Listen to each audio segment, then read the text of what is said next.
પાટણની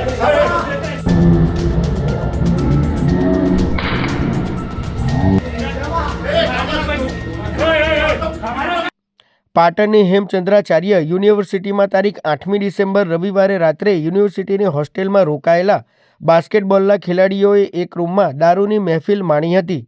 ખેલાડીઓની દારૂની મહેફિલ દરમિયાન રેક્ટરે અટકાવતા દાદાગીરી કરી તેમને રૂમમાં પૂરી ભાગવાનો પ્રયાસ કર્યો હતો.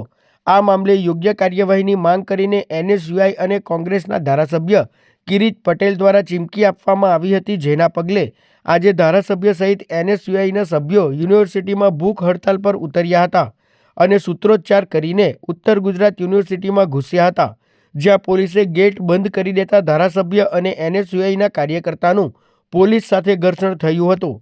મામલો વધુ ઉગ્ર બનતા ગાળાગાળીના દ્રશ્યો જોવા મળ્યા હતા અને એક યુવકે ધારાસભ્ય તેમજ પોલીસ ઇન્સ્પેક્ટરની હાજરીમાં જ પોલીસકર્મીને લાફો ઝીકી દીધો હતો, જે ઘટનાનો વિડીયો પણ વાયરલ થઈ રહ્યો છે.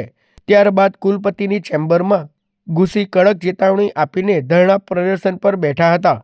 જોકે કુલપતિએ મુખ્યમંત્રી, ગૃહમંત્રી અને SPને રજૂઆત કરતા મામલો થાળે પડ્યો હતો.